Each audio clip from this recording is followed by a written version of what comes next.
So I was bush hogging today and hit some wire or nails in a post or something and slung one up my leg, and my mother is going to pull it out of my leg. We don't really know how deep it is yet. I'll turn this around. So I need to go get a paper towel. Wait, I may have to. okay. So I was bush hogging today, and I can't tell if that's barbed wire or if that's a nail. But nonetheless, I hit something and slung that up into my leg. And my mother's fixing to have to pull it out for me. Okay, you ready? You want me to try to do it first? I can tell which direction it's going to need to be pulled. All right, here, use this. Kind of tender. You have to snatch it, Steve. Shuckins. It's in there pretty good. So I can't tell if it's got a crook to it like a barb on a hook or something. You want me to stretch it, to pull it, yank it?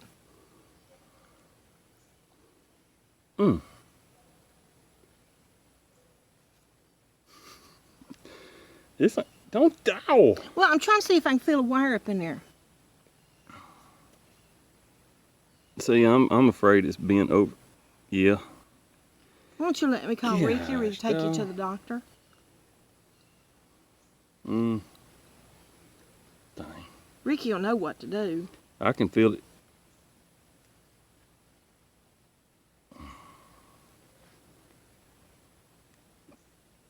God.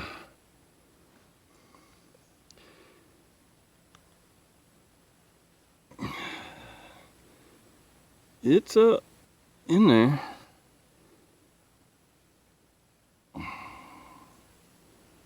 Let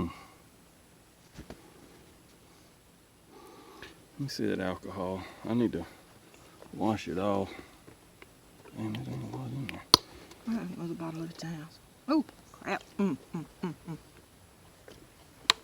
right. Maybe I can at least see where it's. I text Sean to see if he wanted to sew me up. I ain't got no ply from the forehead. I'm afraid that thing has got a crook to it, you know? Yeah.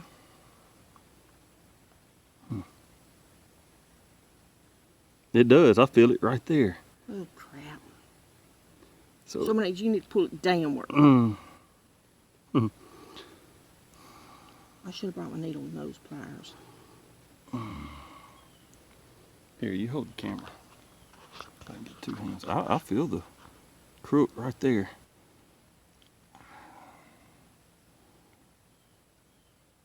God.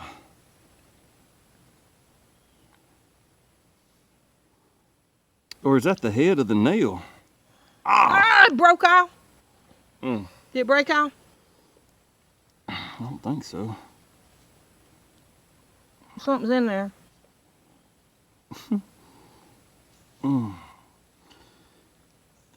That sucker got a pretty good crook to it. Put that in your pocket. There's still some in there though, Steve. We may need to go to the hospital and get it out.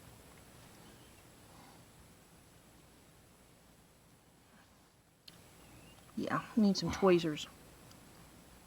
Shuckins. Alright. What do you want? I don't know.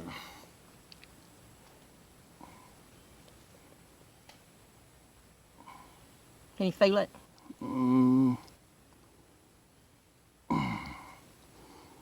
I got some tweezers at home. Alright, let's try those in. All right, here's your camera. I'm going to have to dig for it. All right, I'll be right back. Sean missed a fine opportunity, didn't he? Ricky's got a medical bag. Hello, all the YouTubers. Deer Camp Productions coming to you on day 21 of my not eating meat for deer season regimen for 2020. Again, it's day 21, and I stopped doing the everyday updates because I felt like it was getting a little bit boring. So, as it getting a little redundant, I am going to do intervals. I will do daily updates as need be. But again, it was getting a little bit redundant, kind of boring. So I am now. I started at 223 5 days ago. I was down to 216. Now I'm certain that I've bumped the 10-pound loss mark. So I've lost about 10 pounds, 21 days into it. Saturday night, I went to a fish fry with my family.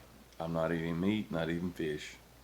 And people are going to argue, well, that's not a red meat. Well, yeah, it's not a red meat, but still flesh from a living animal. And I'm not eating it during deer season while I'm trying to detox my body of all kind of internal body odors. So I didn't eat any fried fish, but I ate a lot of fried foods, tater tots, french fries. And all day Sunday, my stomach just did not feel right. It felt bad, you know. And I felt like really nauseous, like I needed to throw up. And it was because I'd ate so much greasy foods on top of the strange diet that I'm on. Well, that night at 11:30, there was no getting out of it. I've started violently throwing up, and all day Sunday I ate nothing. So it was just terrible. I hate to throw up. It's the worst, absolute worst. But I survived it, and lesson learned: don't eat any greasy food if you're on this weird diet that I'm on. Anywho, I'm down to about 10 pounds lost. I have 8 bucks on camera that I really want. Now I can only kill 2, but I have 8 that I want. And the number one on the hit list is a stud, a true stud. And so I am focused in on getting him. He's in a spot that I went in and cleared out in May. I have one small shooting window where I can see about 50 yards. I went in May, cleaned up the spot.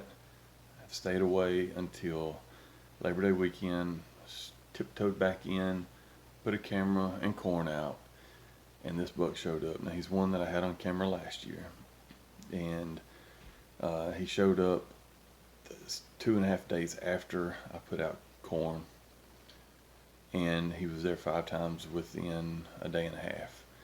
At night, once during the afternoon, and then it was like 9 o'clock, 11 o'clock, 2 o'clock, which tells me he's not circulating very far. I'm in his bedroom, right? I mean, if he's showing up every couple of hours, he's not walking a mile this way or a mile that way. He's right there. He's tight. So here's the deer.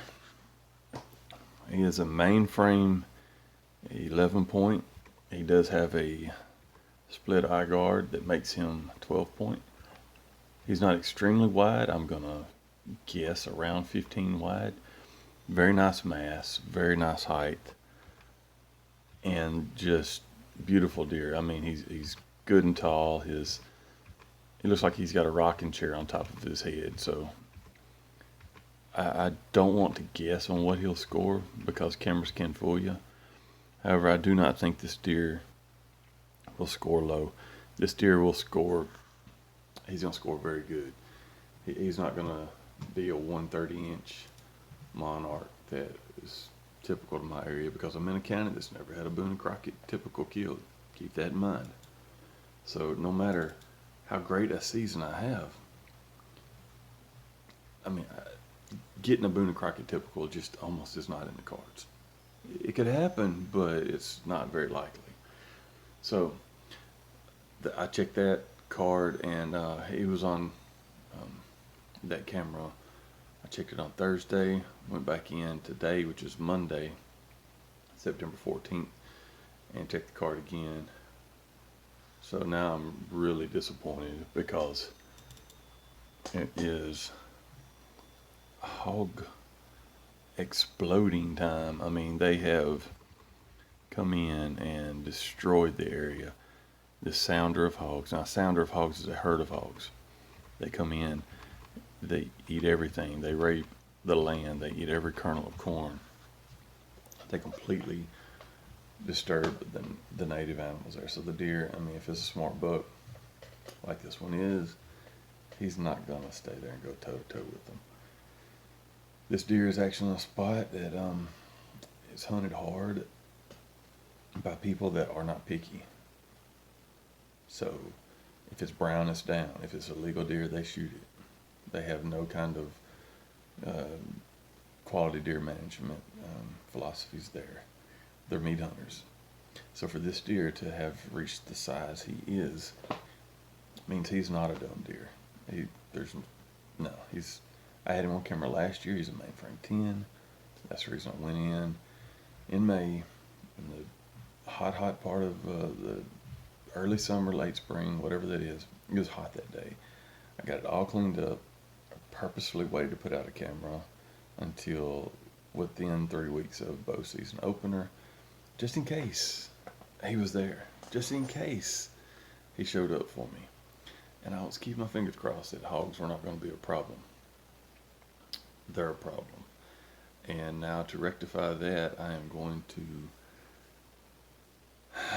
take in a hog trap tomorrow. I will place it 1/4 of a mile away from where I'm getting him on camera. And that's another tricky part about this spot. It's not ATV accessible. It's 1/4 of a mile across 40 acres on foot. If I kill him, I got to drag him out. It's not a spot where I'm going to go shoot me a meat doe or anything other than this particular deer, because he's the one I want. He's a really good deer. And if I had it opened in there, other hunters would just drive around just to see what's in there. So keeping it isolated is in my best interest. And putting up a hog trap in there real close to him is not in my best interest. This deer's smart. He's not going to contend with that. I cannot go in there with a rifle and shoot these hogs. They're probably there at this very second eating corn. I know that. I know they're there. If I go in there and shoot up a bunch, this deer's gone. Hunting pressure in this area, there's a reason he has made it to be as big as he is. So my only option is to put up a hog trap, and the closest spot that I can get to him is 1/4 of a mile. That's what I'm going to do tomorrow. It's going to be hot. I'm going to bait it with corn, soured corn, keep the aroma going. I'll have to check it every day, but I'm 1/4 of a mile from where he's going to be at, or I think he'll be at, and I'm just going to, that's my plan of attack, and that's the only plan I've got. So tomorrow, hog trap, and then we'll go from there. Peace out. Day 22, and I am going to set my 3rd hog trap of the year. They causing me some problems, people.